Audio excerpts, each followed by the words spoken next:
Jedan adrenalinski pozdrav svim lovcima na postapokaliptične naslove. Ja sam Dušan i danas pričamo o filmu koji je vrlo aktualan u bioskopima, koji je deo priče koji smo pratili decenijama, a sada se vraća na potpuno drugačiji način, a to je Furiosa, Mad Max saga, gdje dobijamo još jednu priču iz tog sveta pobesnelog Maxa, koju nam opet daje George Miller, zajedno sa Lickom Laturisom, gdje su zajednički napisali scenariju, a pored toga Miller je bio i producent i znači reditelj celokupne ove sage, što je fantastično da čovjek koji ima blizu 80 godina ima toliko energije da ovako nešto epsko, fantastično, brutalno, zapanjujuće predstavi na velikom ekranu i zaista mu se divim što uspeva i dalje da nas osvaja i što je toliko posvećen celokupnoj ovoj franšizi da u jednom trenutku ne daje nikome drugom da preuzme od njega i neće dozvoliti nikome da upropasti ovako nešto.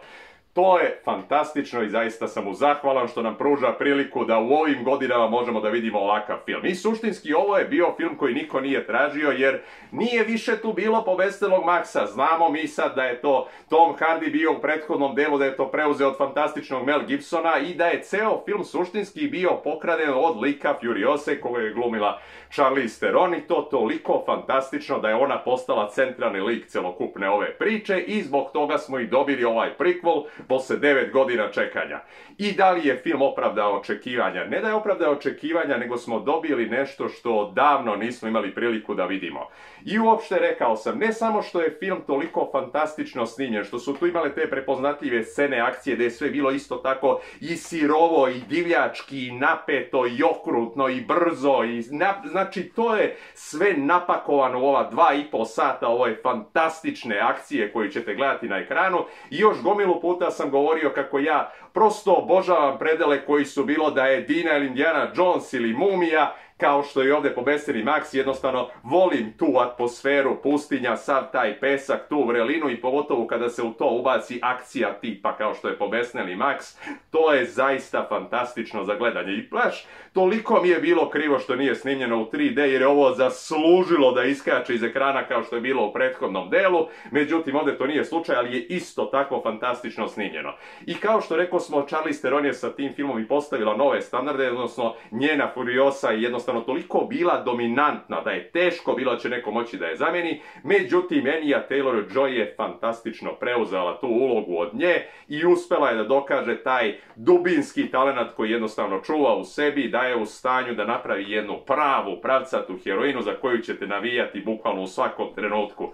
Fantastična priča koja nam prikazuje koja je težina bila života same male Furiose, koja je bila oteta iz tog okruženja gdje je bila čuvana i zaštićena u jednoj prelepoj prirodi sa majkom koja je pazila, gdje se pojavljuju ti divljaci koji je otimaju i nakon toga imamo njenu majku koja bukvalno u stilu Sare Connor se žrtvuje za svoje dete i onda ćemo vidjeti šta se dešava dalje sa njom kad ona sreće vođu tog čopora, kako bih drugačije opisao, Dementusa, koga glumi fantastični Chris Hemsworth koji je toliko ovdje bio i psihotičan i harizmatičan i opet toliko i zabavan i duhovit i zanimljiv, a i vidite da se iza te fasade koju krije na sebi krije neko ko je duboko povređen i zbog čega je i postao takva životinja kakva on jeste ovdje. Fantastična transformacija koju radio za ovaj film, što znači ovdje nema toliko mišića, ali ima mnogo više nosa, tako da eto imat ćete takvog Chrisa da vidite ovdje. Skoro neprepoznatljiv, ali znaćete da je on, pogotovo te oči kojima će ovdje prenositi radnju identično kao i sama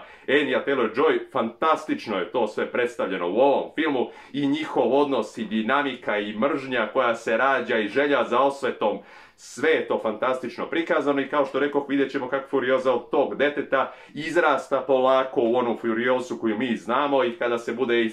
srela sa samim Immortan Joeom i kako je uopšte sad funkcionisala u njegovom svetu u okviru Citadele i koje će sad zaduženje dobiti kad postane jedna od pretorijanki zajedno sa pretorijom Jackom koja glumi Tom Burke, koji postaje, da kažemo, jedina ličnost u njenom životu pored majke i tog okruženja koje je imala na početku, koje je suštinski marilo za nju, koje je vidjelo kao osobu, koje je želo da je pomogne, koje je, da kažemo, imalo i nekih simpatija prema njoj. Sve je to bilo jednostavno fantastično prikazano i jednostavno njihova ta veza i povezanost, to je bilo odlično. Dodat ću isto je se na kratko pojavila Elsa Pataky koja je supruga Chris Hemswortha, koja je ovdje imala čak dve uloge gdje je bila prijateljica Furiosine majke, a nakon toga je bukvalno bila neprepoznatljiva zbog nekih ožiljaka i glumila je muški lik i vidjet ćete koji. Vrlo je zanimljivo to prikazano. Uglavnom, ceo film prati fantastična muzika Toma Holgenborga. To je, znači, bukvalno predstavljen taj orkestar koji prate ti bubnjevi koji su bukvalno u ritmu otkucaja srca i čim kreće, znači, akcija, vi osjećate upravo tu dinamiku, osjećate tu snagu, jednostavno kad krene ta buka, sve je to fantastično i znate da se sprema neka sjajna scena. Ovdje se posebno ističu dve scene kada je prvi put mašina koju su sastavili izašla u te delove pustare gdje ste vidjeli onda kad krene taj kamion i 20 minuta fantastične akcije gdje imate i padobrance i bacače plamena i eksplozije i to je samo praštalo sa svih strana, jednostavno je bilo nevjerojatno za gledanje i pred sami kraj kada isto dobijemo te trenutke kada kreće velika bitka, taj veliki rat koji će se odvijati između tih klanova koji su se okupili i nakon toga njen trenutak borbe sa glavnim negativcem, znači to je bilo fantastično snimljeno i u svakom trenutku ćete se nalaziti na ivici stolice i razmišljati šta li će sljedeće se desi. U tom filmu bukvalno nema razvlačenja. Ta 2,5 sata ćete sve vreme biti aktivni, nećete imati priliku ni da pogledate na sata, nećete sigurno ni osjetiti koliko je vremena prošlo. Jedini deo koji suštinski predstavlja neku vrstu usporenja jeste ta zadnja katarza na kraju kada ona ostaje sa tim negativcem i vidjet ćete na koji način će sve to da se reši. Ono što je meni toliko samo bilo krivo je što je propuštena prilika da s obzirom da je izmenjen celokupan tok koji smo znali iz vremenske linije vezane za Pobesnenog Maxa time što je se on i pojavio u Fury Roadu, iako ne bi trebao da bude tu, a sad imamo radnju koja se vraća znači 10-15 godina unazad od te celokupne priče, da je moglo da se ovo iskoristi i da se napravi origin story za Great Humongusa. Vidjet ćete na šta mislim, ali zaista to je jedna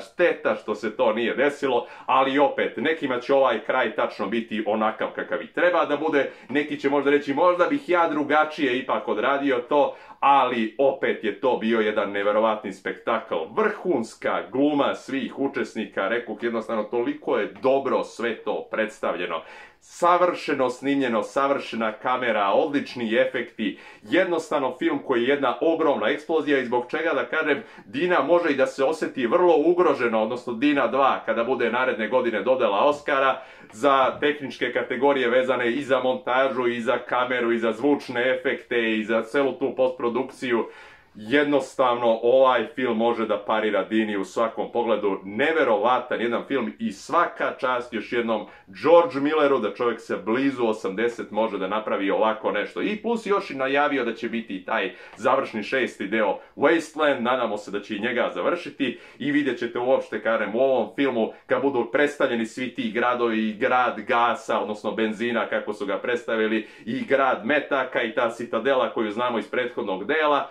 i kada vidimo uopšte Furiosu kako se kreće između svih tih mesta i kako preživljava najopasnije situacije i kako u stanju da se suoči sa najvećim izazovima koje retko ko bi uspeo da preživi i saznaćemo uopšte šta je se desilo sa njenom rukom koju znamo da nema u prethodnom delu. To je sve fantastično prikazano i lepo zaokruženo, fantastična gluma Anya Taylor-Joy, zaista to je za apsolutno svaku pohvalu. I još jednom Chris Hemsworth, kako ga ranije niste vidjeli, ali ćete ga sigurno zapamtiti i vidjet ćete koji on ima potencijal koji je bio i neiskorišćen od strane Marvela. Apsolutna preporuka za Furiosu, pogledajte obavezno, 5 zlatnih diskova, nema puno šta da se kaže, zaista jedan fantastičan film. To bi bilo sve od mene, a mi se viđamo uskoro i srećan lov!